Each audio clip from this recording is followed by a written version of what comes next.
Hello everybody, welcome back. We're gonna start a new kind of little series on my channel here. I have a backlog of a bunch of visual novels and I thought it would be fun to go through them together. So, what we're gonna start out with is Our Life, Beginning and Always. It's a free to play visual novel, but there are like DLC expansions for it. We're gonna start out with base game just to see what they give us, for free. If it's like a good, starting point that might make you want to get the DLC, that kind of thing. I'm really not sure. Basically, what I know of it is you're kind of progressing through the MC's life, right? And you have a love interest. It's just one, from my understanding. And you can kind of decide how that relationship progresses.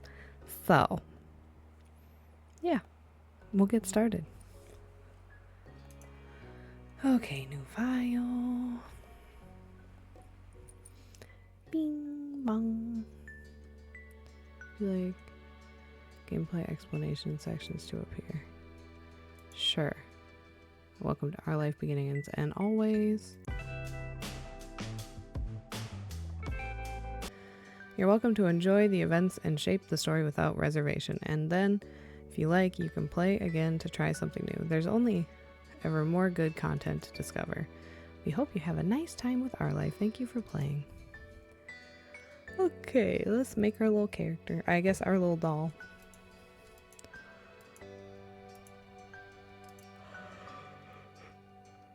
Peach face. Where's Pasty? That's probably right. Shout out to the red undertone girlies.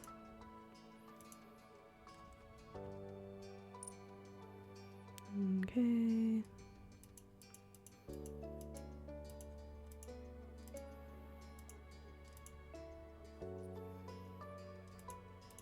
I do like that you have options to change the front and back hair color, but you know what we're gonna do.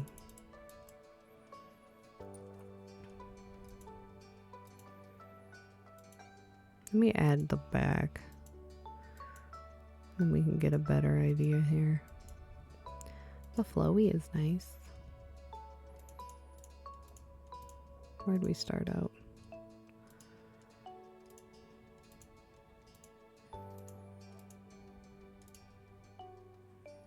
That's kind of cute.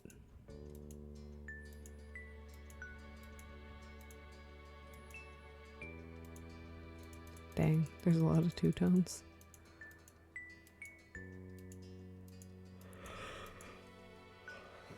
Not purple on purple. That could be fun with the pink.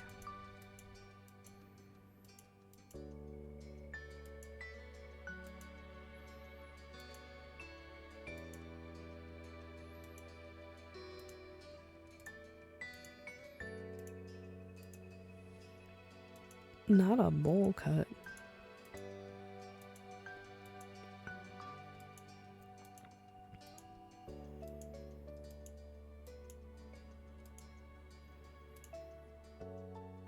Honestly,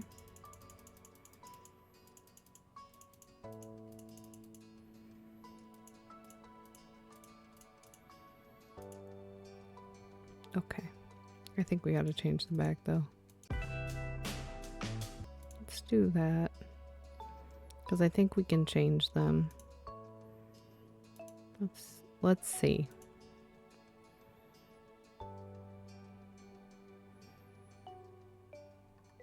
Let's see if they have some variation of Mandy. Oh, they do. Yes.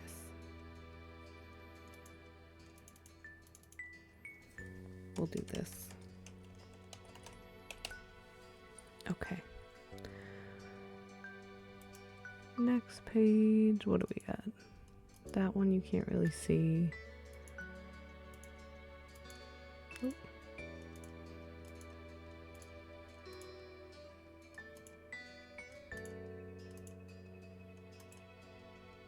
If it were like a little lighter, I would probably leave it. Hand size. Well, little chubby hands.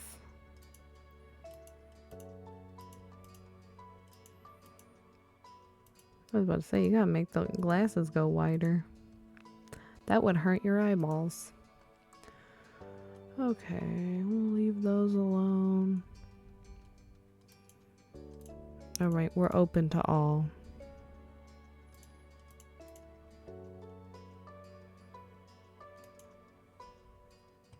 Okay, we are done. Let's go. Oh my god, we already got enough. You can change where the achievements pop up? I wish more games would do that. Summer in Sunset Bird was a special time of year. Your usually sleepy town began to bustle. It was a popular tourist destination with people coming from all over to enjoy the beach, the weather, and the relaxation that came with both. The smell of the ocean, crisp and salty, hung in the air, bringing 3 whole months of schoolless vacation with it. During the summer, your moms didn't like you to wander too far outside of your neighborhood, so you knew the area pretty well. That included the people. Families came and went from Sunset Bird, but they mostly stayed and did what your mom called putting down roots. They built businesses, they got to know each other, and they definitely said hello to the nice young kids who waved when passing their stores. Going for a walk around the town mostly meant that the familiar, friendly residents waved or asked how your family was, or most often just said hello. You didn't really get why they always had to say hi. They saw you every day, but you nodded back at them anyway. You ended up saying hi to a lot of different people since most of the tourists that came and went every summer were the same ones. You were too anxious to know this one.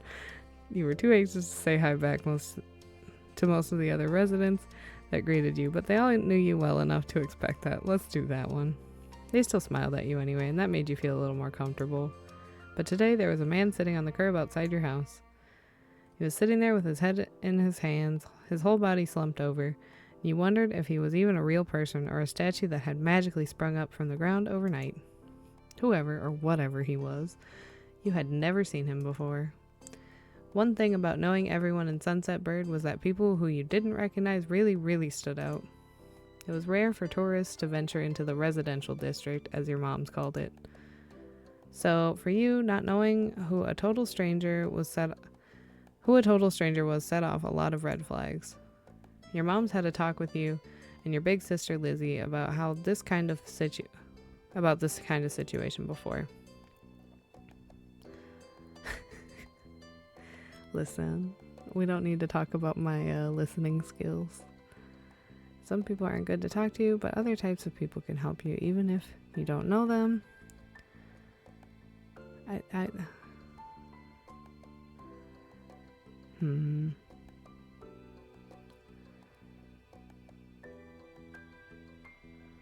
Let's be real. But you weren't sure about this man yet. Still, you felt a bit scared knowing that he was blocking the way to the front door. That's probably reasonable. But you were pretty interested. You wanted to know more about what was going on. We'll go with this one. You slowed down, your mind racing for ideas of how to get past him unseen. But it was too late to escape. There was a split second where your eyes met. You took in a shaky breath, your eyes darting to the sky, pretending to stare at a bird who was hovering nearby. Hey! His voice startled you and made you jump, but you still didn't look at him. The bird landed on top of a nearby gatepost, and its black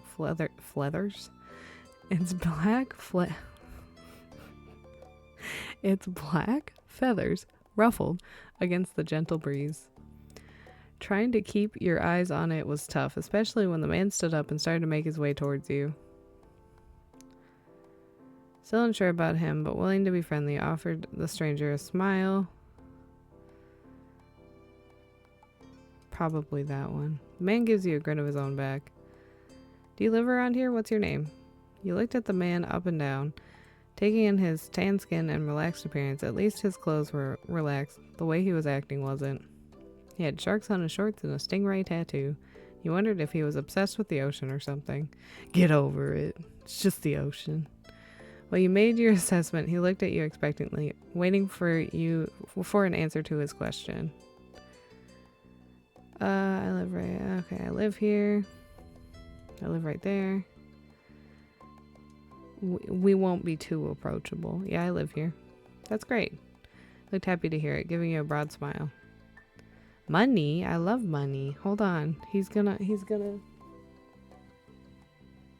He's gonna trick me. He reached into his pocket and pulled out a clean $20 bill and crinkled in his hand as he held it up to you. Even more confused than before, you looked back at him. Could you do me a favor? Nothing bad, sorry, I should have. Let me start over.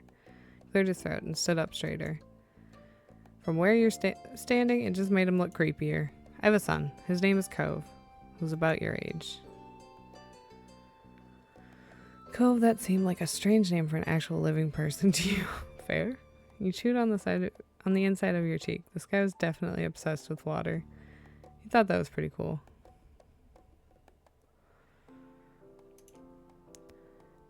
But definitely the kind of name someone like this guy would give their kid. We've moved in across the street, see? He gestured towards the house that had been empty for a year, his watch catching the late afternoon sunlight and reflecting off the walls. The gigantic for sale sign was finally gone. You must be Manda Leigh, right? I met your moms earlier and they told me you were 8, just like him, so... He shook the $20 bill. Are you bribing me to be your son's friend? This is sad. I'm sure your son is nice. He shook the $20 bill to bring it back to your attention, a hopeful smile, tilting his lips at the corners. You try to be friends with the boy. Just give it a chance and you can keep this. He's a good kid. You'll like him. But you've got to keep it a secret too, okay? It wouldn't be friendly to say his dad sent you. You eyed the man. You kind of felt sorry for Cove. Did other kids really get their parents to pay for friendships? Had your moms done that for you and Lizzie? The thought made you frown. What do you say? Want to make a deal? Alright, we gotta lean into our Mr. Krabs. I took the bill. Carefully plucked the bill from his outstretched hand, grinning at the thoughts of what you could do with that much cash. Candy, movie, stuffed animal. Cost a few dollars to set up a library card. I wasn't even sure yet. The sky was the limit with that kind of amount. Man smiled at you, his eyes crinkling at the sides as he did. That's great. Great, that's great.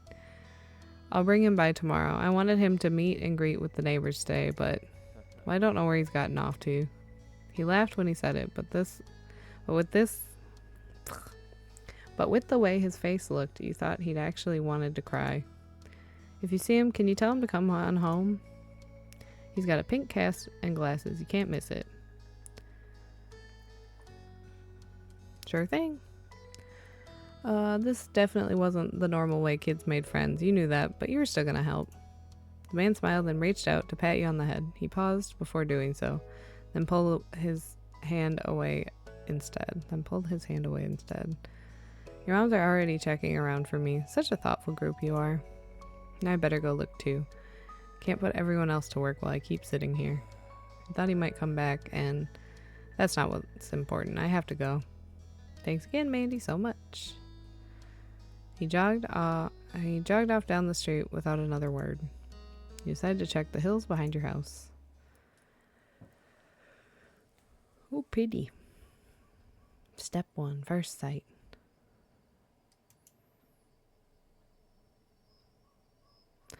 The chirping of crickets in the tall grass greeted you, quiet and familiar.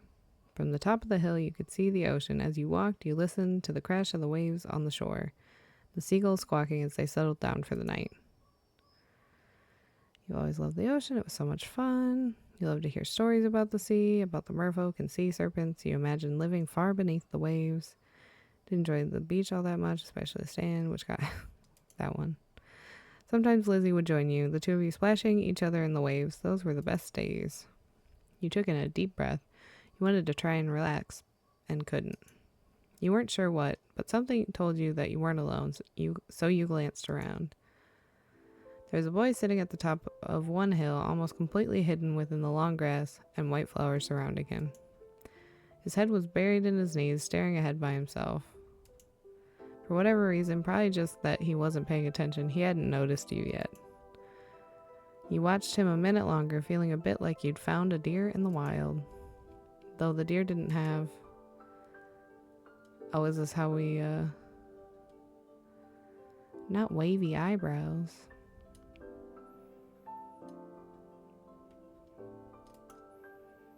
What this new boy did, pink cast, by the way. You wondered how he got it. After a few more seconds, he took a step forward, then another. Then he glanced your way. His aquamarine eyes reflected the light of the moon. You stopped, raising a hand to acknowledge him and show you weren't scary. Just a hi is plenty, I think. With a start, he jumped to his feet, his hands balling into fists at his sides. Okay, you can't say hi, that's mean. He didn't say anything, just stared at you in a strange way. He'd been crying. There were traces of tears on his cheeks, his knees soaking the hem of his shorts. And his eyes were still shining with a few more. You obviously caught him off guard. His pink cast seemed to glow in the twilight, though when he caught you staring at it, he hid his arm behind his back. Something the man earlier had said stuck out to you. Cove? Ah. Eyes wide, he studied you. How'd you know that? You touched the money in your pocket, feeling it crinkle beneath your fingertips. I met your dad. So, is this your hill? It is my hill. I am the troll that lives on the hill, actually. He gestured with his uninjured arm to the patch of grass surrounding you, his face falling at the prospect. I can leave if it is.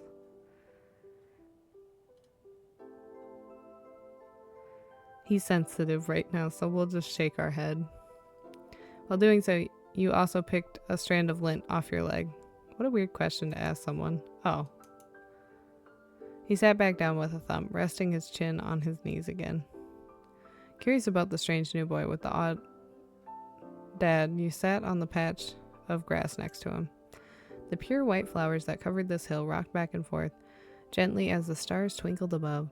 The way they dotted the sky made them seem like flowers too. The night wind was cool as it traveled over the ocean and up the hill, chasing away the heat from the afternoon sun. Why are you here? Seems a bit aggressive, but that doesn't seem much better than that, but that's probably nicer. Why'd your family move? I don't know. A quiet hiccup escaped Cove as soon as you asked the question, almost like they'd never stopped. His tears started up again with a vengeance. My parents. They don't want to live together with me anymore. That is not how that works, but I'm so sorry. You're not the problem, child, I promise. The tears fell fast and heavy over his flushed cheeks, sticking in his dark lashes. My mom made my dad leave and he took me with him, and now we have a house here and I want to go home. The outburst took you off guard. By the time he was done wailing, Cove's chest was heaving with exhaustion. He sniffled and removed his glasses, wiping at his eyes with the back of his hand before he put them back on again. I hate this place. I want my real life back. I want my mom. I'm sorry. That's probably what I would be able to muster, to be honest.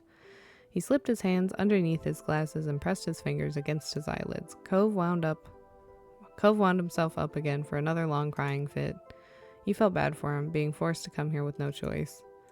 You couldn't imagine what it would feel like to live with only one of your moms, but it must be pretty hard. But from way off in the distance, you heard your parents. Mandy. Cove. Kids, where'd you go? Cove looked at you, tears still clinging to his cheeks. Don't tell them we're here. I don't want to go back to that house. I want to go home. It'll be okay. You were struck by a sudden need to reassure Cove. It's not gonna all be fun, but isn't he your family too? Yeah, I guess. Then you can count on him when you really, really need him. You shot him a grin and pushed yourself up to your feet. Slowly, Cove stood up with you, still looking a little reluctant. His dad's voice rang out again. Cove, can you hear me? He looked towards the sound of his dad's voice, silent, then turned away while rubbing his not bandaged arm. Sorry, I still don't want to go. Are you quite finished? I don't even know if it's picking it up. There's a very loud airplane over head. You called out yourself. You waited silently with him. I tried to convince him. Are you sure? You have to stay outside the whole night and sleep on wet grass. Before Cove could say anything else, you heard his dad's voice again, even closer than before. There you are, bud. The trio of parents appeared over the curve of the hill. Instantly, all their eyes land on you, and they rushed over. Both of your moms were at your sides in a split second, faces filled with worry. We did disappear until dark. Everybody knows you gotta go home when the street lights come on. Street lights? Definitely on. Mandy, you're here after all. We had been at the park to check for Cove, then heard what happened earlier when you met the new neighbor. I thought you might have gone off further away. No, we were just sitting in the grass.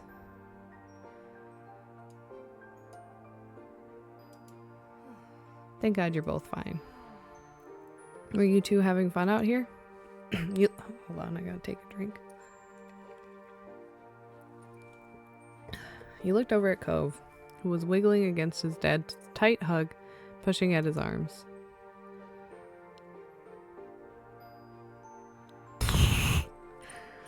That's a little forward, ma'am. Have a seat. Let's do just a solid shrug.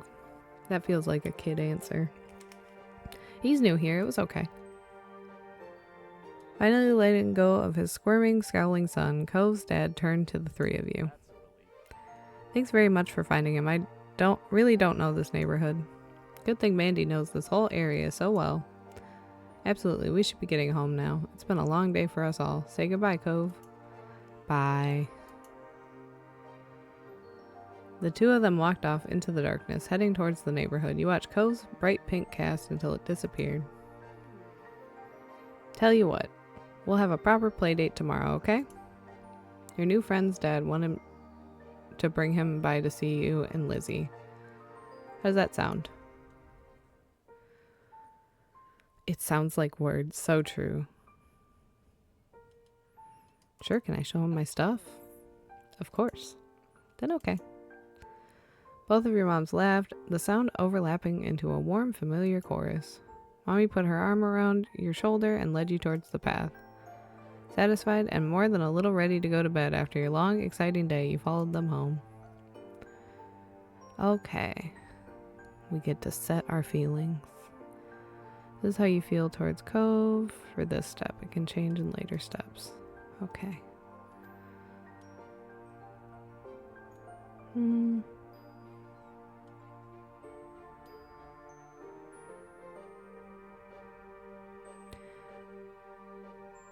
We'll start out at fond.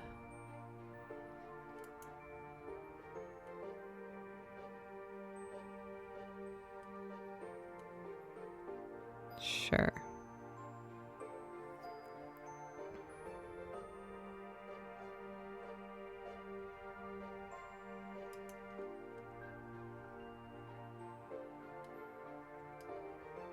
Yes, I hate when games make you make decisions. At the breakfast table the next morning, you finished your food faster than usual. Your sister Lizzie had run out earlier to go play, but you'd stay put. I want to save while we're here. Today, just like your moms had promised, Cove was coming over to hang out. Excited to see your new friend again, Mandy? Okay. You nodded, smiling slightly. I'm so happy he moved in. With that said, are you done with your breakfast? I don't know, am I? Yep. With all the exasperation an 8-year-old can muster, you looked at your empty cereal bowl, then at Mom. Okay. Okay. I don't know that I had attitude at 8 years old, but okay. Okay, attitude kid, we see. Good job, he should be here soon. Cleanup began, and then on cue there was a knock. Was hesitant, like a person who wasn't sure they were in the right place. Still loud, though. We need to get a more obvious doorbell. I know. Mandy, could you get it? Wiggling out of your chair without really pushing it back, you made your way to the door. Hey, Leigh family. Thanks for having us. Mr. Holden, as your mom called him, and his son were here. Cove looked different in the bright lighting of your living room, and when he wasn't crying. With his dad standing in front of him, and Mom and Mommy behind you, you and Cove looked at each other. Pleased to see your new friend again, you smiled at Cove. He smiled back with some hesitation. Just a threaded bracelet on your wrist, just a crystal bead bracelet on your wrist, flower bead. Listen, friendship bracelets. Hell yeah. Do you want to see my room? Okay. Let us know if you needed anything, you two. Have fun, kids. See you later. I was about to say smell you later. Smell you later, son. Play nice.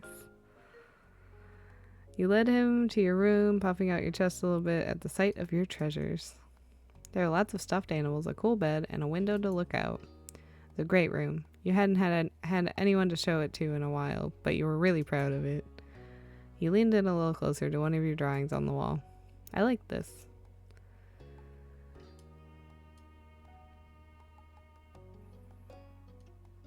Thank you.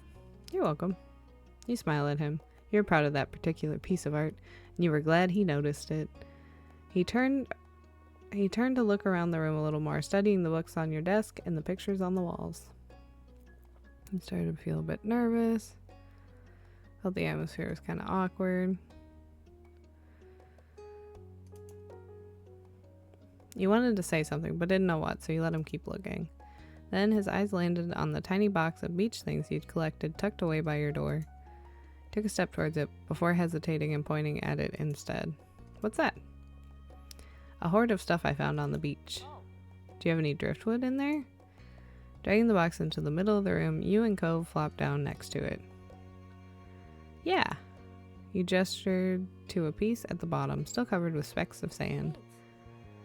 This is a good collection. You got the sense from the tone of his voice that he wasn't just saying it to be nice, or to be like Shiloh. He actually meant it. Ah, Shiloh is coming over. Shiloh, my sister's friends. He wants to meet you. Do I have to see him? It'll be okay, I think. Here, I found this shell in a log, and you pulled out seashell after seashell, explaining where you'd gotten each one and holding them up against the light. There were big ones, small ones, pink, purple, and orange. Most of them you washed off in the bathroom sink when you brought them home, cleaning off the sand. Over the past few years, you'd even learned some of their scientific names. The collection was so huge and varied that you had lots of fun stories for them all. Your voice faltered a little bit, but you kept going as best as you could. Realistically, that one, absolutely. Can't even speak now. What do you mean?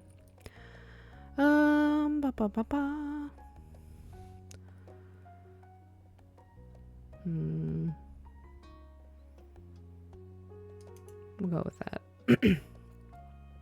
You had a whole picture book dedicated to different shells and sea life. You learned a lot by flipping through its pages. Apparently fascinated either by the stories or by the shells themselves, Cove listened with what looked like the full force of his attention. It was a new experience to be the center of such dedicated focus.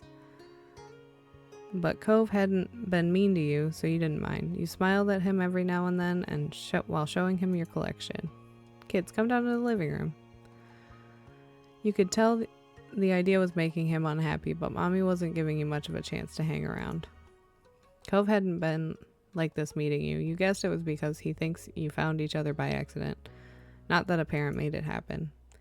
Mr. Holden must be right that telling Cove his dad was part of that would be a bad idea. Before you knew it, you'd both been escorted downstairs, deposited in the living room, ready for Shiloh's visit. The two of you sat side by side on the floor of your home's entryway. I brought the box of shells. I want to keep looking at them.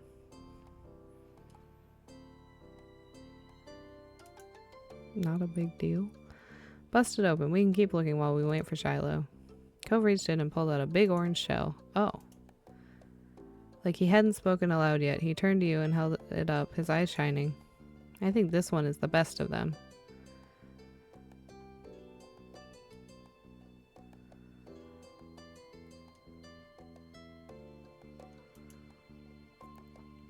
You can take it. Cove looked at you in surprise, his eyes growing wide. Really? Sure, you like it a lot, right? Uh-huh, but I don't want to take it from you. It's okay. You got the impression he was hesitant to accept something because he didn't know you very well. I insisted. No, it's okay for you. You pushed the shell against Cove's chest, willing him to receive. I was mentally willing him to receive the present, but Cove firmly shook his head and kept his arms tightly at his sides. It was a battle you couldn't win, at least not today. Cove was your neighbor now. Maybe you could give it to him another time. The two of you were still sitting on the floor, looking through your collection of beach findings when the doorbell finally rang. Cove jumped, startled by the sound. Since the person hadn't knocked, you figured it was probably Shiloh. He knew where to look for that. Oh, yeah. Lizzie's friend? You nodded. But that didn't seem to make Cove feel better. It was already obvious that Cove didn't hide his feelings well. You could tell what he was thinking right away. This isn't a good idea. I'm sorry, there's nowhere to go. He's at our only door, and if you go upstairs, he'll find you. Damn, this is scary. This is a horror movie now. Cove glanced around the room, his eyes wide, and finally paused with his gaze locked onto the back of the house. I can go out the window. He was already walking towards it. Scrambling to think of something to say, you stepped forward, then paused. Do you want to break your other arm?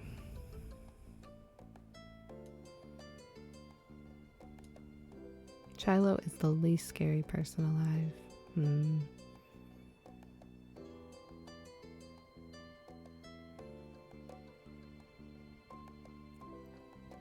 It's between that and please don't get hurt. I don't think we're escaping. Plus, where's Lizzie? Lizzie just left. Every single bunny rabbit is scarier than Shiloh. But I don't want to see him. I don't know him. We're going to encourage him. Trust me, you'll be okay. Okay. Shiloh poked his head into the living room. It was impossible to know for sure if he heard what you'd been saying or not, but you guessed that he had. Hi, Mandy. And hi, Cove? Cove shot you an uneasy glance. Hi. I'm Shiloh. Nice to meet you. Yeah. You have a lot of freckles. Right, I do. What are you guys doing? We're looking at shells. Awesome. Can I do it too? Cove shrugged, then looked back at your box of beach findings. What about that one? The plan for the afternoon, at least as far as you were concerned, was to sit and look at beach things some more. You weren't really in the mood to do much of anything else, especially if Cove was having fun. You held out a recent find to Cove, a scallop shell that had washed up on the shore. It's a pretty color. I kind of like my cast. The beautiful glittering pink did look a bit like the wrap around his arm. Pink is a nice color. Okay. Is it your favorite? Not really. What is? Maybe green or blue. Might be yellow. Oh, those are all cool. I guess. They're a better color. What a snot. Not sure how you deal with the suddenly more awkward silence. You look back at your shells. That's fine. I like those colors too. Awesome. Both of them smiled. Like usual, it didn't take long for Shiloh to get fidgety. Lizzie was his favorite. Without her around, Shiloh didn't seem to know what to do with himself. And Cove wasn't like your sister. He wasn't that much like you either. Is Lizzie coming back? Don't know. Where'd she go? I think she's at the beach, probably. She playing at her park? Cove's eyes lit up at the mention of the park, and he looked towards you. There's a park? Yeah, but it's old. Can you show me? I want to go. He started to get up before you had even answered, and Shiloh jumped up beside him in excitement. Really? You do too, right, Mandy? Park is fun. Park's pretty great. Sounds good. Yeah, it's right at the beach, so there's lots of stuff to do and lots of sand. It has a jungle gym and a bunch of swings. Sounds like it could be cool. So, are we gonna find Lizzie? I don't know. I never really... Damn. This is brutal. I don't know. I never really wanted to see her. I just wanted to check the park out. Adrift without any direction, Shiloh finally turned to you. Okay. He perked up. Both boys wanted to go. It was only fair. After getting permission from your moms, the three of you were ready to head out. The short walk to the park, Lizzie had convinced your moms that it was so short she should always be allowed to walk there by herself. When you found her, she was hanging on the jungle gym, swinging back and forth. Hey, Lizzie. Her face lit up when she saw you, her big brown eyes going wide. Mandy, Shiloh. Hi. She dropped to the ground and landed with a soft thud in the sand. In a split second, Shiloh had abandoned you two and scrambled over to the sand by her. You were used to being left out when it was just the three of you, but now Cove was here. You wondered if he would leave too. Who's that? It's Cove, he's new. I remember. Hi, Cove. Welcome to my park. Nobody ever comes to play here, so this is where we get together. She gestured widely with her arms as if to present the area to the newcomer. While Lizzie continued talking, you took the chance to kick off your shoes and wriggle your toes through the warm sand. Nice, huh? In this neighborhood, I'm the one who comes up with the ideas. You are? Yeah, I am. Who else could handle the job? Lizzie's the oldest. By a lot. My mom said you're Mandy's age. Yeah, by a lot. Y'all are children. Shush. Yeah, thought so. I'm still the only one in this group with double digits. What are you, 10? What about the other kids? Other kids? There aren't any. We're the only kids here, and Shiloh is just visiting from another place.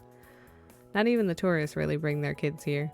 This is the land of ancients. Be careful that the oldies don't try and steal your youth. That's why you're 10. They stole some of it. Oh. For a second, it looked like he might cry again. But something in his eyes shifted, and he looked back at Lizzie. What kind of old people? Like moms and dads or grandparents? Grandparents who don't have kids. They hate kids. Why? We haven't done anything.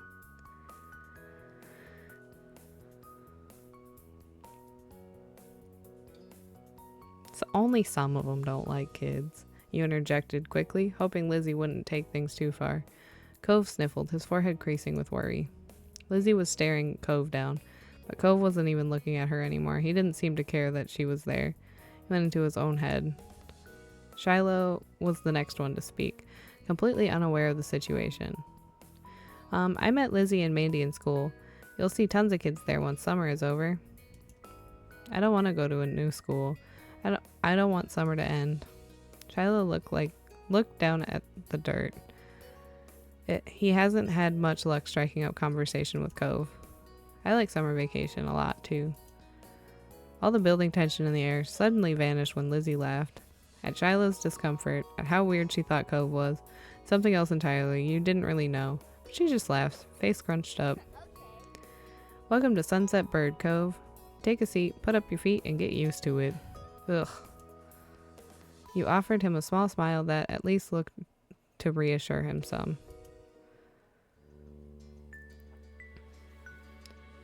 For the rest of the summer, Cove was always there. You saw him more often than Shiloh.